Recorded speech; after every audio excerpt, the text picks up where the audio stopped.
Good morning, welcome to another beautiful Skye September sunny day, and today is day 3 on the Skye Trail. It's a Saturday, and the route, normally you take the bus up to the Old Man of Store again and then walk along this coastline behind me, 8 miles or so into Portree, but change of plan for me. The Skye Trail itself in the book is about 7 days. I've only got 5 days, so I was always going to have to double up some days or cut some corners. Now I don't really want to cut corners, but after that really long day yesterday, the first half of this walk, I've had reports from hikers, is really boggy, pathless and up and down, and not great. The second half, or the final third, is beautiful, and that leads to Portree. So what I've done is I've walked from Portree in reverse up this day 3 section a couple of miles, and I'm starting here. I'm going to walk back to Portree and then onto Sligachan.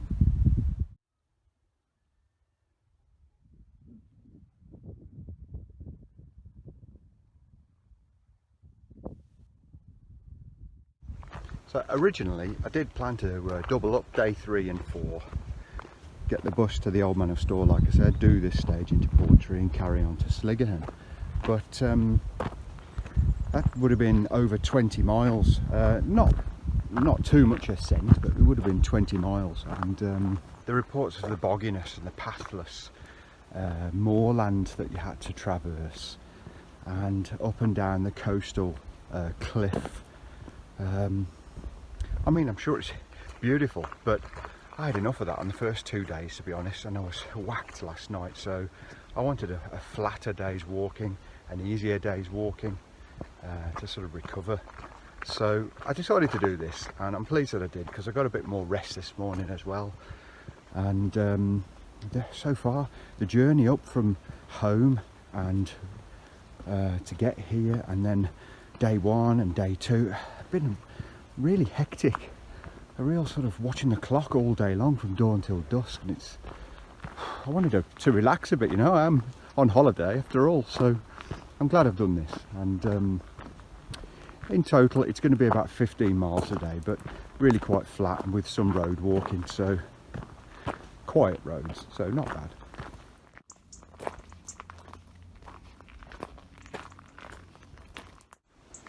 It's still pretty early as well, so I'll be able to have a little bit of an explore around Portree before the crowds build up. There are lots of benches and viewpoints along this little stretch, and why not? This seems to be the best one.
Just left Portree. It's 10 o'clock and there's a bit of road walking now, but a few trees with a bit of shade. I'm about a mile out of the town, and this is the ahhh centre on the other side of the road, and you're supposed to turn off to the left down to that small lake, which apparently is salt flats or something. But it's really hard to see the path. I don't even know if there is a path down there. And it's boggy underfoot, and it's about a mile of tiptoeing across wet bits, which, to be honest, I don't fancy doing. So I'm just going to carry on the mile up this road, and it meets up later anyway, so on we go.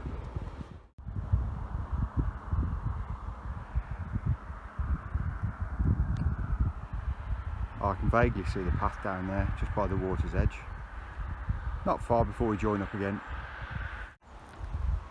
So it's about a mile of road walking. It's quite a busy road, and there's only a verge, there's no footpath, so it's up to you which way you go. If you go past the salt flats, it brings you out here by this gate, and now we've got road walking, but it's a much quieter road. That's looking back towards Portree, and it's down in the dip about here somewhere, and that's the ridge that I would have come over if I'd done the whole stretch this morning. But actually, I don't know if you can see, but in the distance, that's the old manor store, that little spike sticking up.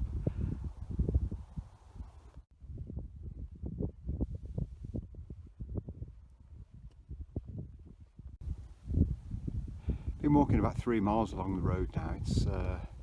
It's undulating, it's not busy at all, but you know, road walking is road walking.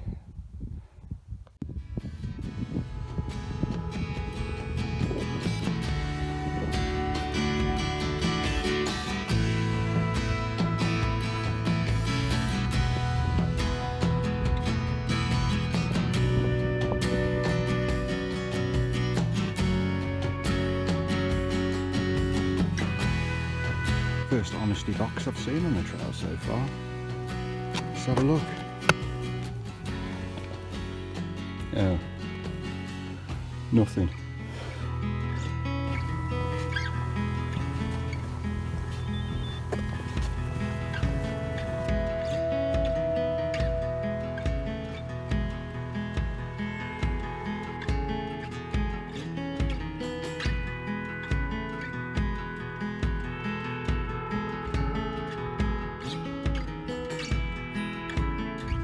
I'm over halfway to Sligachan now, and time for a break and another beautiful view.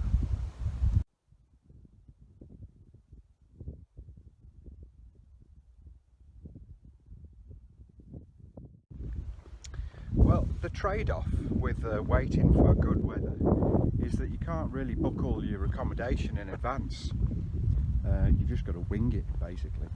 I packed a sleeping bag and sleeping bag in the car just in case as an emergency, and stopped in the car in Fort William on the way up. And then what I've been doing is shuttling my car backwards and forwards at the end of, or the start of each day, and then getting the bus back to the car. That's how I've been doing it.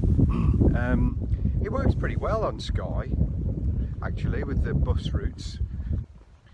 At least it works okay on the north end of the island, the first half of the trail.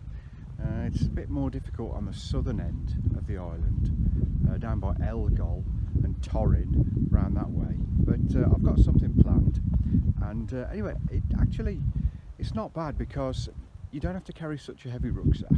Not that I camp, but you can leave weight in the car, and you can have food and water and clothes and stuff in the car ready for you. So it's worth the inconvenience, if you like, of having to shuttle it back and forward. And of course, in this weather, it doesn't really matter. So the other advantage is you can, if there aren't any accommodation exactly where you finish, you can ring up and find some accommodation not too far away by car.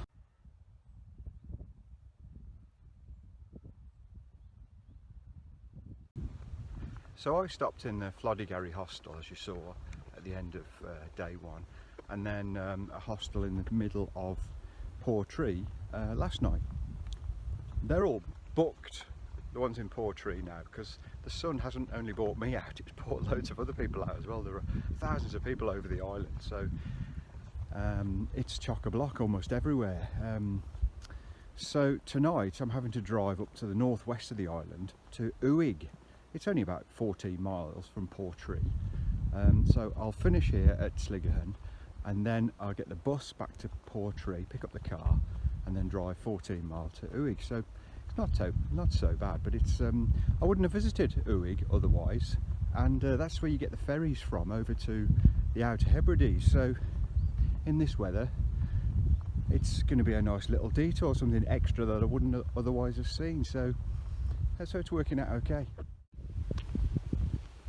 Eventually you reach this junction. You've got to turn left here at this big sign down there.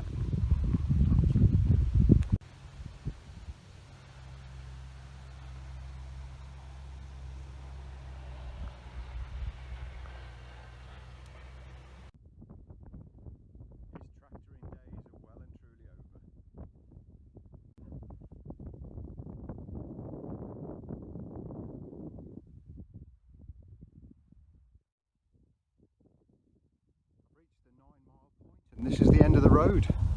Little car park at the end, and that's it. So I've got about 3.5 miles left, and all of it's along Loch Sligachan.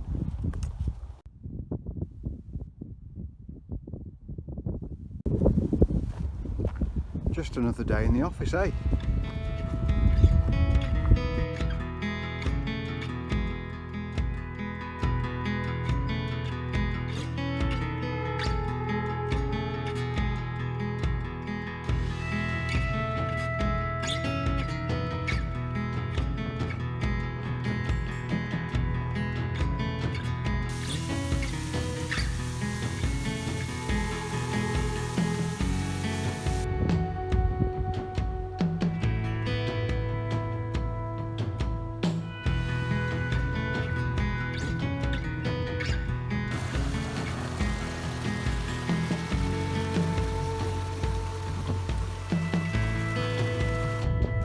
The last mile or so was quite rocky, quite hard on the feet. Just come down to the shore, and this is a bit smoother.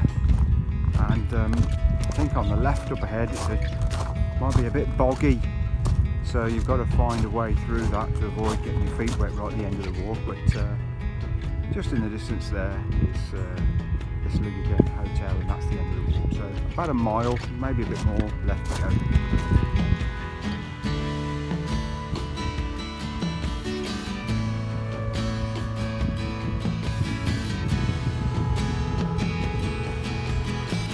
Now, this definitely would be a challenge after heavy rain, but there are plenty of stepping stones, so let's give it a go. It's not even deep or fast flowing, so I got lucky again. There we go, safely over. I've reached the campsite, which is almost at the end of the walk. It's just across the road to the pub, the hotel. So, just in time for the bus as well. I've got about 20 minutes. And those big pointy mountains up there, the one on the left, I did originally plan to try and climb that on this walk, but I just simply haven't got enough time. It's called Skye Trail, and it's the last one on the famous Cooling Ridge.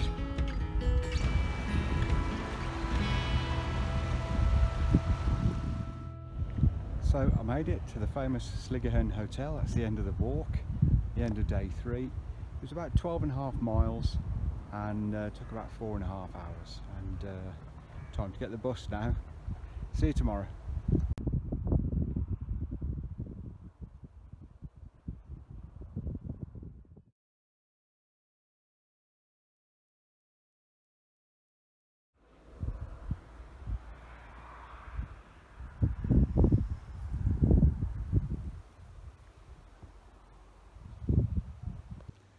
This is Uig Bay. Bit of a bonus. I said it'd be a bonus staying here, didn't I?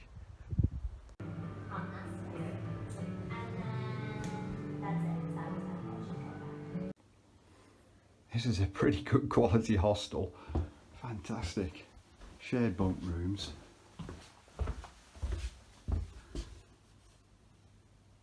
That's the view of the bay outside.